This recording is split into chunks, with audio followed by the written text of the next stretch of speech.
क्योंकि आस्था लगातार बड़बड़ाई जा रही थी और बार बार अपने शरीर के अंग दिखाते हुए अरमान को इरिटेट कर रही थी। आपने मुझे यहाँ काटा, यहाँ चूमा, यहाँ ये किया, वहां वो किया, यहाँ से छुआ। आस्था के मुंह से ऐसी बातें सुन सुनकर अरमान को काफी अजीब लग रहा था। अचानक उसने परेशान होकर गुस्से में कांपते हुए अपना हाथ आस्था के मुंह पर दबा दिया और उसे पीछे धकेलते हुए बहुत जोर से चिल्लाया, बस, बहुत हुआ। Shut up. कितना ज्यादा बोलती हो तुम? क्या तुम थोड़ी देर चुप नहीं रह सकती हो? तुम्हें किसी ने बताया नहीं कि तुम कितना ज्यादा पटर पटर करती हो? क्या तुम्हारा इतना ज्यादा बोलना जरूरी है? देखो, मैं नहीं जानता कि यह सब कुछ कैसे हुआ, कब हुआ, लेकिन बहुत जल्द मैं इसके बारे में पता कर लूंगा। लेकिन मेरी एक बात कान खोलकर सुन लो, अगर इसमें तुम्हारी जरा सी भी चाल निकली या तुमने कोई गंदा खेल खेला होगा तो मैं तुम्हें जिंदा नहीं छोड़ूंगा। और रही बात इन सब चीजों की, तो इसके बारे में फिक्र मत करो। और हाँ, जो कुछ भी कल रात हमारे बीच हुआ है, इसके बारे में तुम किसी को कुछ नहीं बताओगी। याद रखना, अगर तुमने किसी को कुछ भी बताने की कोशिश की तो मुझसे बुरा कोई नहीं होगा। ये बोलकर अरमान आस्था को चेतावनी भरी नजरों से घूरते हुए सीधा वॉशरूम में चला गया था। वहां जाकर उसने बाथरूम की दीवार पर मुक्कों की बरसात करनी शुरू कर दी थी। फिर वो झल्लाकर खुद को कोसने लगा था कि आखिर वो ऐसी हरकत कैसे कर सकता है, वो ऐसे कैसे बहक गया। अरमान सिंघानिया तो नींद में भी अपने होशो हवास पर कंट्रोल रखता है, तो फिर वो इतनी बड़ी गलती कैसे कर बैठा? क्योंकि आस्था का शरीर इस बात की गवाही दे रहा था कि वाकई अरमान और आस्था के बीच क्या से क्या हुआ था। ऊपर से वो कुछ सोच समझ नहीं पा रहा था। उसका दिमाग काफी परेशान और उलझा हुआ था। अरमान के वहां से जाने के बाद आस्था मुंह दबाकर हंसने लगी थी। फिर वो अपने हाथ बांधकर बड़े ही एटीट्यूड से बोली, मेरे प्यारे खड़ूसपति देव, मैं अच्छी तरह से जानती हूँ कि आप कभी भी ये बात एक्सेप्ट नहीं करेंगे कि आपने मेरे साथ ये सब अपनी मर्जी से किया है। अचानक आस्था के चेहरे पर काफी तनाव दिखाई देने लगा था। उसका दिल एक अजीब से डर, घबराहट और बेचैनी से भर गया था। उसे अचानक ही संजना का ख्याल आने लगता है। उसने एकदम से सोचा, अगर हमारी जगह वो संजना होती तो? अगर वक्त रहते अबीर जी ने हमें ये सब नहीं बताया होता तो क्या होता? कहीं ना कहीं इस बारे में सोचते हुए आस्था की आत्मा कांप उठी थी। पर शुक्र है, वक्त रहते उसने उस डायन से अपने पति को बचा लिया। उसने सोचा कि उसे अबीर का शुक्रिया अदा करना चाहिए, क्योंकि अबीर की वजह से ही अरमान संजना के पास नहीं जा पाया था। अगर अबीर वक्त पर आकर नहीं बताता तो काफी कुछ हो सकता था। आस्था सीधे बराबर वाले कमरे में पहुंची, क्योंकि उसके कपड़े वहीं रखे हुए थे। वो वहां जाकर फटाफट फ्रेश हुई और कपड़े चेंज किए। इस बार उसने जानबूझकर ऐसे कपड़े पहने थे जो उसके निशानों को ढक सकें, ताकि अरमान की मोहब्बत की निशानियां किसी और को दिखाई न दें। फिलहाल भले ही अरमान ने नशे में ही सही, पर उसके साथ रिलेशन बनाया था और आस्था अपने पति का साथ पाकर खुश थी। जल्दी से तैयार होकर अब वो अंश की ओर गई। वह अपने बच्चे को देखना चाहती थी और देर न करते हुए फटाफट वहां पहुंची। अंश तो पहले से ही उठ चुका था और अब वह नानी माँ की गोद में खेल रहा था। सभी लोग इस वक्त हॉल में बैठे हुए थे। वहीं अरमान सोच रहा था कि कहीं ये लड़की नीचे जाकर किसी के सामने उल्टा सीधा ना बोल दे कि कल रात हमारे बीच क्या क्या हुआ था। अगर उसने किसी को कुछ बता दिया तो क्या होगा? दादाजी जाने कितने सवालों की झड़ी लगा देंगे। कहीं ना कहीं अरमान खुद ही शर्मिंदगी महसूस कर रहा था। देर न करते हुए उसने फटाफट अपने कपड़े बदले और नीचे आ गया, क्योंकि वो आस्था को एक बार फिर अच्छी तरह धमकाना चाहता था। लेकिन आस्था तो वहां से पहले ही निकल चुकी थी और इस वक्त वो कहीं और नहीं बल्कि रौनक और मारिया के साथ मौजूद थी। वो दोनों बच्चों के साथ खेल रही थी। रौनक के अंदर डर, मायूसी, तनाव और मजबूरी जैसी भावनाएं उमड़ रही थी, लेकिन वो रोना नहीं चाहती थी। मारिया चेहरे पर छोटी सी मुस्कान थी। आस्था बड़े प्यार से बच्चों को संभाल रही थी और उनके साथ मजे से खेल रही थी। तभी नानी माँ घर के बनाए हुए नुस्खे का तेल लेकर छोटे बच्चों को मसाज करने लगी। नानी माँ ने पुचकारते हुए कहा, अले ले ले, अब हम दोनों बच्चों की अच्छे से मसाज करेंगे। देखना, उनकी हड्डियां इतनी मजबूत होंगी कि कभी कोई परेशानी नहीं आएगी। यह कहते हुए वह बच्चों से बातें भी कर रही थी। बच्चे भी कस मसाकर उन्हें टुकुर टुकुर देख रहे थे। नानी माँ ने रौनक और मारिया का भी मसाज करने का फैसला कर लिया था, क्योंकि उन दोनों का शरीर भी डिलीवरी के बाद काफी कमजोर हो गया था। नानी माँ सबका बहुत अच्छे से ख्याल रख रही थी और बाकी काम भी मारिया और रौनक को समझा दिया करती थी, ताकि बच्चों को संभालने में उन्हें दिक्कत ना हो। अब आस्था मुस्कुराते हुए छोटी प्रिंसेस और मारिया के बेटे को नानी माँ को थमा चुकी थी। फिर वो इधर उधर देखते हुए बोली, नानी माँ, अंश कहाँ है? इस पर नानी माँ बोली, अंश तो आहान बिटवा के साथ नहाने गए हैं। तुम तो जानती हो ना, आहान बिटवा अंश को अकेला कहाँ छोड़ता है। उसे नहलाने के लिए ले गया है। कह रहा था कि चैंप को वही नहलाएगा। अंश की मसाज मैंने कर दी है, बस वो नहलाने ले गया है। नानी माँ के शब्द ऐसे थे मानो जैसे रौनक के दिल को भीतर से कोई खींच रहा हो, क्योंकि आहान अभी तक अपनी बेटी से मिलने वहां उस कमरे में नहीं आया था। हालांकि आहान ने रौनक को देखने के लिए वहां आने की पूरी कोशिश की थी, लेकिन नानी माँ ने उसे सख्ती से मना कर दिया था कि अभी अभी नया नया बच्चा डिलीवर हुआ है, तो माँ और बच्चों को ज्यादा नहीं देखना चाहिए। तो थोड़े दिन, कम से कम 5 से 6 दिन तुम लोग थोड़ी सी दूरी बनाकर रखो और माँ और बच्चों को आराम करने दो।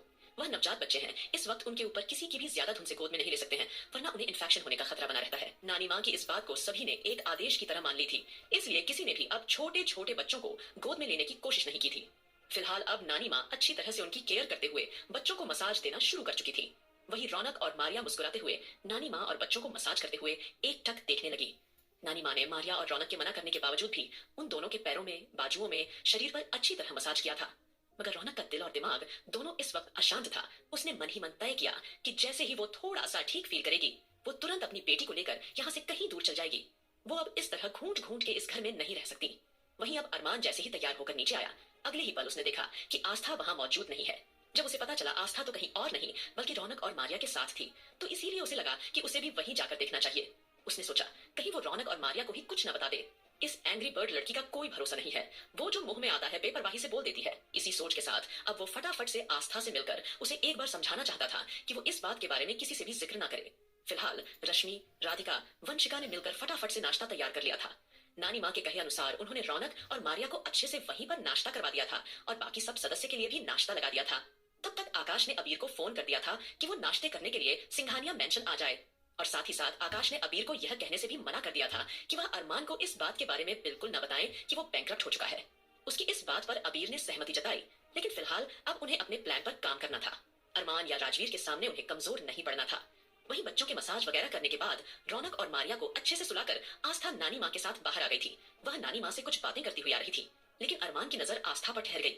आस्था ने एक ग्रीन कलर का अनारकली सूट पहना था जिसमें वो बड़ी प्यारी खिल्ली खिली लग रही थी। अपने पति का प्यार पाकर उसके चेहरे का ग्लो और भी ज्यादा बढ़ चुका था। अब फिलहाल अरमान बेफिक्री से आस्था को एकटक देख रहा था और मन ही मन हैरान होकर सोच रहा था कि अगर ये लड़की मेरे इतना करीब आई थी तो मुझे बुरा लगना चाहिए था, लेकिन मुझे सब कुछ इतना नॉर्मल क्यों लग रहा है। बल्कि मुझे ऐसा लग रहा है कि जो कुछ भी हम दोनों के बीच हुआ अच्छा ही हुआ है, वरना नशे की हालत में किसी और अनजान लड़की के साथ रहना तो किसी भी लिहाज से ठीक नहीं होता। कहीं ना कहीं अरमान वजह ढूंढ रहा था, लेकिन साथ ही साथ उसे इस बात का डर था कि कहीं आस्था दादाजी से उसके बारे में शिकायत न दे। वहीं ध्रुव, आकाश, सुमित सीधा वहां गए थे, जबकि आहान तो अंश को नहलाने में बिजी था और वह खुद से ही उसे नहला रहा था और अंश को अच्छे से तैयार करके वो उसे वहां लेकर आ गया था। अंश को देखकर अरमान ने भी आगे बढ़कर उसे अपनी गोद में ले लिया था। अरमान की गोद में आकर अंश उसके साथ खिलखिलाकर हंसते हुए खेलने लगा था। वहीं अरमान अंश को बिना किसी इमोशंस के एकटक देख रहा था। कहने को तो वो उसका बेटा है, लेकिन फिर भी वो मुस्कुराकर तो कभी उससे बात करता ही नहीं था। केवल इस तरह से उसे देखता था मानो वो 18 साल का एक नौजवान लड़का है जो उसकी बातों को अच्छी तरह से सुनता और समझता है। वहीं अभिमान जी और दादाजी मुस्कुरा के अंश और अरमान को टकटकी लगाकर देखते रहे। वही अरमान एकदम से गंभीर होकर अंश को समझा रहा था, अच्छे से नाश्ता करना और खाना कपड़ों पर नहीं गिरना चाहिए, सफाई का थोड़ा सा ध्यान रखना है तुम्हें, ठीक है? और वैसे भी तुम अरमान सिंघानिया के बेटे हो, थोड़ा सा एटीट्यूड में रहा करो, तुम इस तरह से हर किसी के सामने हंस नहीं सकते हो। अब जैसे ही अरमान इस तरह के इंस्ट्रक्शन अंश को देना शुरू किया तो वैसे ही अभिमान जी और दादाजी मुंह बनाकर अरमान की बातें हैरानी से सुन रहे थे। वहीं आकाश, सुमित और ध्रुव, आहान तो अरमान का घमंडी अंदाज देखकर मन ही मन मुस्कुरा रहे थे, क्योंकि ऐसा लग ही नहीं रहा था कि कोई बाप अपने बेटे को लाड़ दुलार कर रहा है।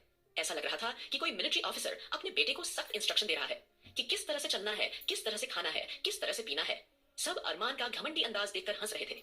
वही दादाजी अब थोड़ा सा मस्ती के मूड में आ चुके थे और वह अभिमान जी को देखकर अचानक से बोले, अभिमान, मेरी बात ध्यान से सुनो, इस तरह से सबके सामने तुम्हें हंसना नहीं है, थोड़ा मेच्योर बिहेव किया करो। तुम इस तरह सबके सामने हंस नहीं सकते हो।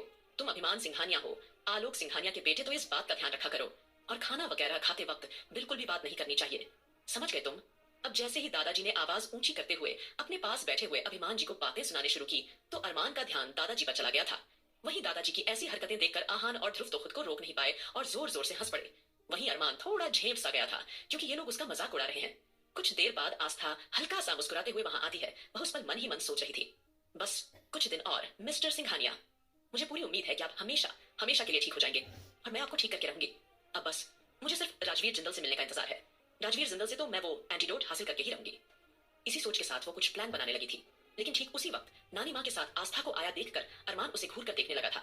वहीं आस्था ने भी अरमान को खुद को ताड़ते हुए देख लिया था, इसलिए एक बार फिर उसने अपना चेहरा बेचारा सा बना लिया था, मानो कि अरमान की हरकतों की वजह से वो कितना ज्यादा दुखी हो। अरमान को उसकी हरकतें देखकर हैरानी हुई। यह लड़की कैसे अजीब अजीब चेहरे बना रही है, ये लड़की तो एक नंबर की नौटंकीबाज है। कहीं ना कहीं अरमान उसकी हरकतें देख के अंदर ही अंदर चिढ़ रहा था। फिलहाल अब जल्दी ही नाश्ता लग चुका था। रश्मि ने सभी लोगों को नाश्ता करने के लिए बुला लिया था। सभी नौकर नाश्ता लेकर वहां चले आए थे। वहीं रश्मि ने सारा नाश्ता अपनी निगरानी में तैयार करवाया था। अब सभी डाइनिंग टेबल पर जाकर बैठ गए थे।